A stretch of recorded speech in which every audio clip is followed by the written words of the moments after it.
ये सोच लीजिए कि सिर्फ सहस्त्रार ही पर कुंडलिनी रुकना नहीं चाहिए, इसका भेदन भी होना चाहिए। और इसका भेदन भी बहुत सूक्ष्म तरीके से होता है। अब इसकी कितनी नाड़ियाँ हैं, कौन सी नाड़ी कहाँ खुलती है और कौन से चक्र कहाँ होते हैं और कैसे बंध पड़ते हैं, ये सब बातें बताने की कोई ज़रूरत नहीं है। अगर आपके लिए अगर कोई बढ़िया मोटर ला दे तो आप थोड़ी उसके अंदर घुस के पहले देखते हैं कि इसकी कौन सी नाड़ी ठीक है कौन सी नहीं। आप तो गाड़ी उठा के चल दिए मज़ा उठाने के लिए। इसी प्रकार सहयोग को प्राप्त करने के बाद आप धीरे धीरे इस चीज़ को समझने का प्रयत्न करें कि ये चीज़ है क्या, लेकिन न भी समझे तो भी कोई हर्ज नहीं, पर मौज में रहिए और इस मौज को और आनंद को सबको बांटिए, क्योंकि आपका चित्त जो है वो प्रकाशित हो जाता है। अब चित्त क्या हो जाता है? चित्त हमारा जो है अटेंशन, इस अटेंशन में हमारे अंदर जो नई जागृति उत्पन्न होती है वो है कलेक्टिव कॉन्शियसनेस, सामूहिक चेतना। लेकिन मैं कहूँगी सामूहिक शुभ चेतना। शुभ अशुभ विचार तो हमें रह नहीं। शुभ वो जिससे कि चैतन्य हमारे अंदर से बहता रहे, वो सारा शुभ है। जिस चीज़ से चैतन्य बहता है, जिस कार्य से चैतन्य बहता है, जिस गाने से चैतन्य बहता है, जिस संगीत या भक्ति से चैतन्य की लहरियाँ बहे, वही शुभ है और वही सौंदर्य की लहरियाँ। तो ये शुभ चेतना हमारे अंदर जागृत हो जाती है। माने ये नहीं कि हमारे बुद्धि में कोई चीज़ आ जाती है, पर हम जान सकते हैं कि हमारे अंदर कौन सा दोष है, क्योंकि हम आत्म साक्षात्कार भी पाते हैं और हम जैसे व्यष्टि में इसे पाते हैं वैसे समष्टि में भी पाते हैं। माने जैसे हम एक इंडिविजुअल में पाते हैं वैसे हम कलेक्टिव में भी पाते हैं। अब कलेक्टिव का चमत्कार देखिए। आज तक जो आप लोगों ने थियोरीज बनाई ये सिर्फ थियोरीज हैं, खोखली हैं। जैसे कोई कहता है कि हमारा विश्वास कैपिटलिज्म में है, फिर कोई कहता है हमारा कम्युनिज्म में है, फिर उसमें है, फिर उसमें है, सब खोखलापन। असल में एक योगी जो होता है, या हम समझ लीजिए बड़े भारी कैपिटलिस्ट हैं, क्योंकि सब शक्तियाँ अगर हमारे अंदर नहीं है तो हम तो कैपिटलिस्ट हो गए। लेकिन हम हैं बड़े भारी कम्युनिस्ट भी, जब तक इसे बांटेंगे नहीं हमें चैन नहीं आता।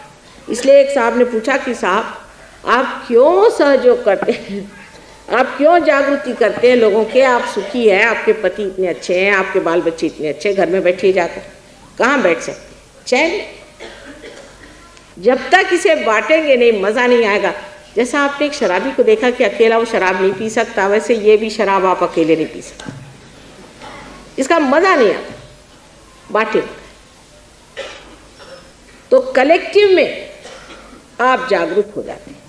लेकिन इससे भी ये गहन बात कि आपका चित्त वो जो प्राइमोर्डियल बीइंग है, जो विराट है, जो अकबर है, उसमें जागरूक हो जाता है।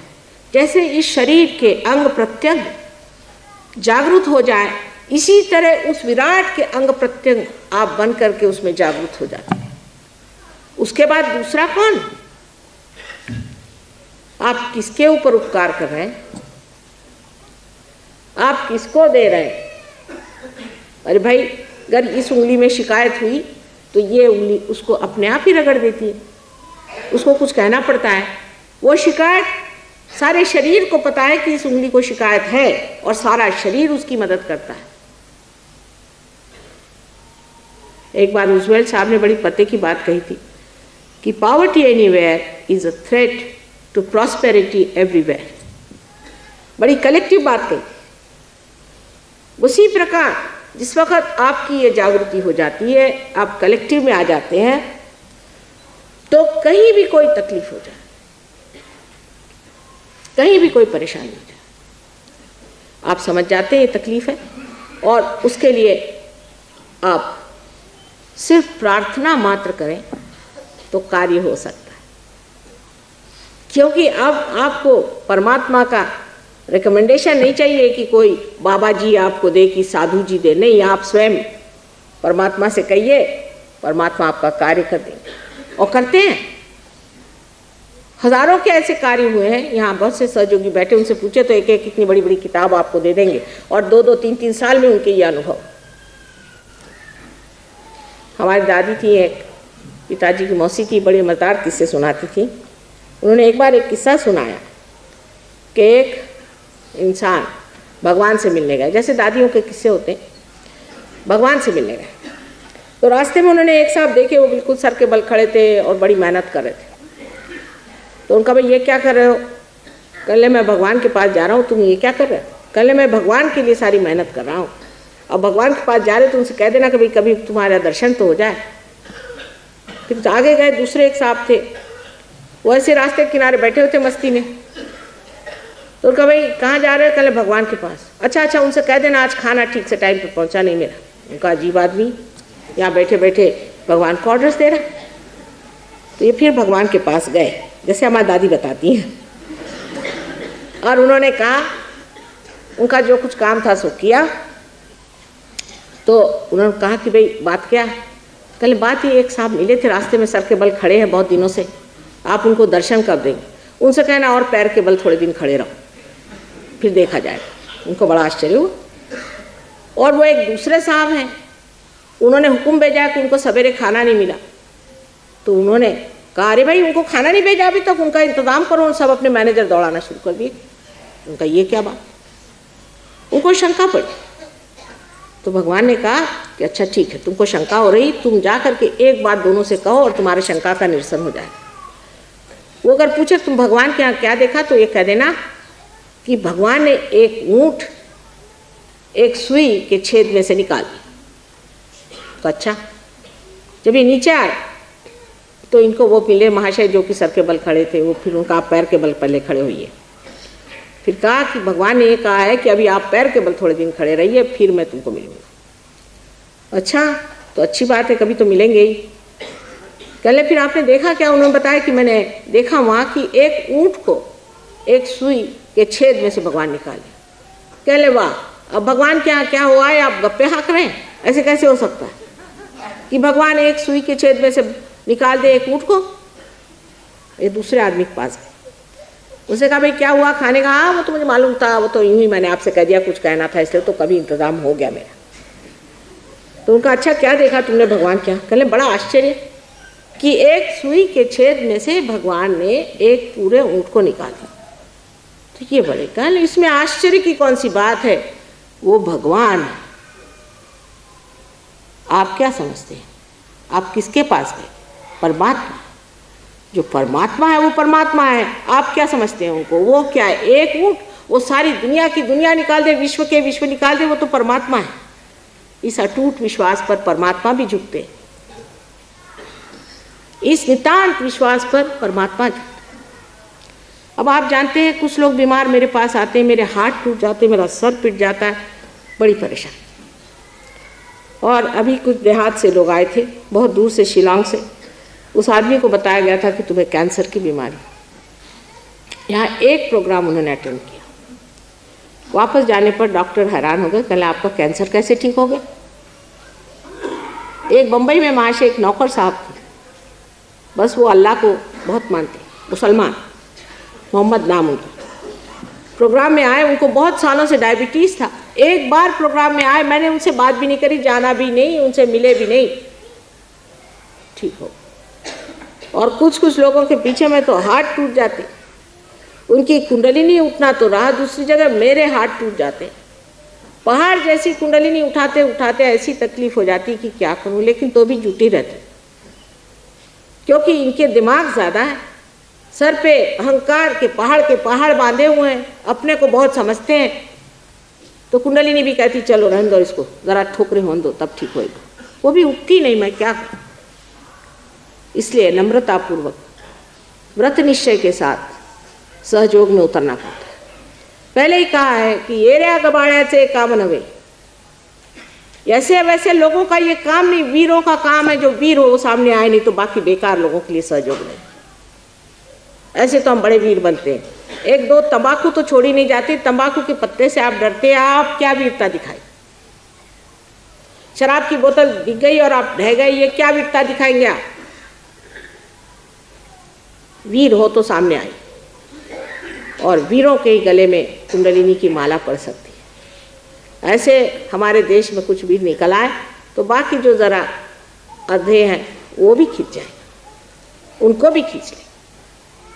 लेकिन पहले हिम्मत की जरूरत है कि हम इस पे दृढ़ रहेंगे, क्योंकि सहयोग के बाद मनुष्य एक तरह से इतना अछूता हो जाता है और गंदगी से इतना भागता है कि लोग कहते भाई इसको क्या हो गया, पहले अच्छा आता था, शराब पीता था, मज़ा करता था, इससे काफ़ी सीक्रेट्स भी पता चलते थे, शराब की बोतल के पीछे में आप चाहिए तो एस्पियोनाज भी इससे करा लो, और अब इसको क्या हो गया, बेकार गया।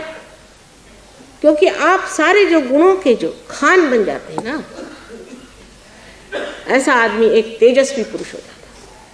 और उस तेजस्विता के पीछे में अत्यंत कारुण्यमय, अत्यंत प्रेममय, अत्यंत सुखदायी और एक बहुत शानदार चीज,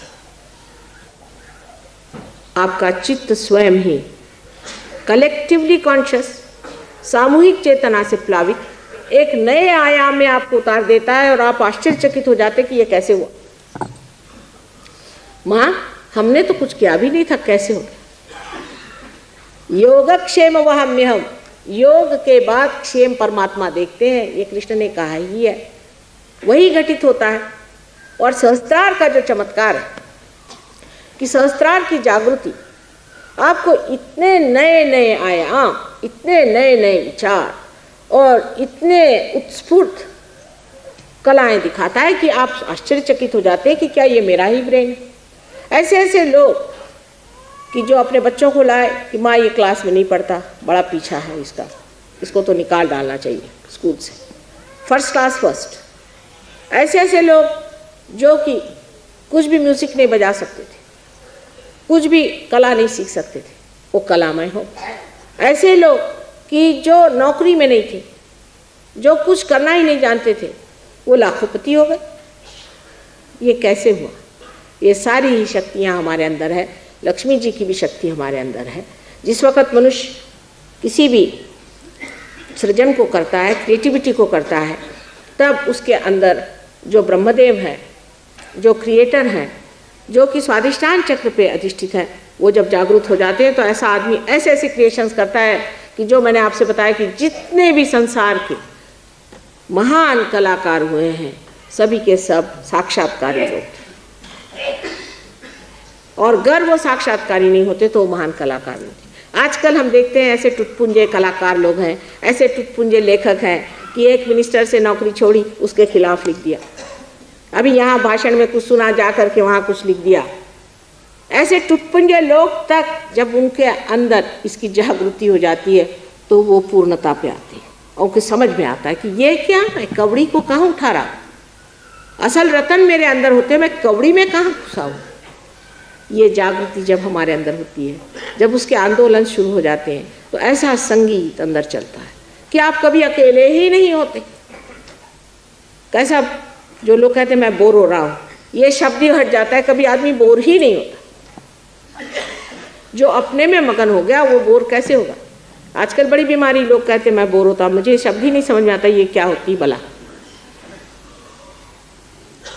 ऐसे मगन हो जाते हैं, ऐसे मस्ती में, चाहे जंगल में बैठे रहो, चाहे किसी के साथ बैठे रहो, अपने मस्ती में आप जमे रहिएगा और आपका व्यक्तित्व, आपकी पर्सनालिटी ऐसी हो जाएगी कि जहाँ भी आप खड़े रहेंगे, आपके अंदर से इसकी धाराएं बहेंगी। जहाँ आप खड़े रहेंगे वहीं पर जो अनेक लोग हैं उनको इससे फायदा हो जाएगा।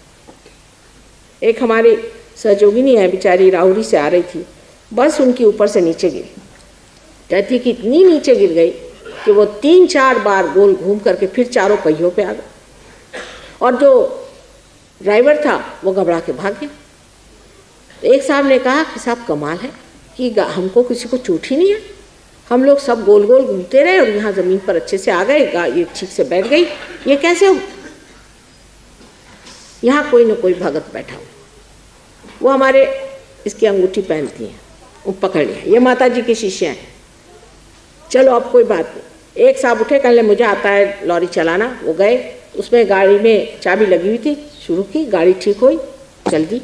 ऐसे अनेक अनेक अनेक आपको उदाहरण मैं बता सकती जो घटित हुए, क्योंकि आपको संभालने वाले देवदूत गण सब साथ में, सारी सृष्टि उनकी बनी हुई है। हम क्या सोचते हैं सर हम ही लोग इस दुनिया में हैं और इसके अलावा कोई है ही नहीं। आप तो अभी स्टेज पर नहीं आए, नहीं तो आप जानिएगा कि कितने लोग आपके आगे पीछे चलते हैं, किस कदर आपकी रक्षा हो।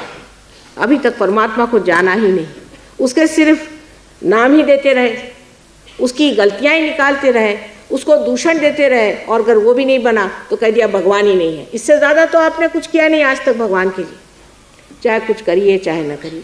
वो पिता परमात्मा अत्यंत प्रेममय, आपके लिए जो कुछ करना है करता रहा है, करेगा, और आपको चाहता है कि आप उसके साम्राज्य में आए और अपने सिंहासन पे विराजमान हो। यही उसका सिंहासन आपके सहस्त्रार में है, जिसमें आपको प्रवेश करना है, और फिर ब्रह्मरंध्र छेदने के बाद उसका जो कृपा का, आशीर्वाद का अनुभव है वो आप अपने नसों पे जान सकेंगे, अपने चरित्र में जान सकेंगे, अपने व्यवहार में जान सकेंगे, अपने दोस्तों में जान सकेंगे, अपने समाज में जान सकेंगे, अपने देश में और विश्व में उसे जान सकेंगे। यही उसका आशीर्वाद है। और आज वो दिन आ गया है कि उसको फिर से प्रस्थापित किया जाए, उसको फिर से जाना जाए, उसको भूला न जाए।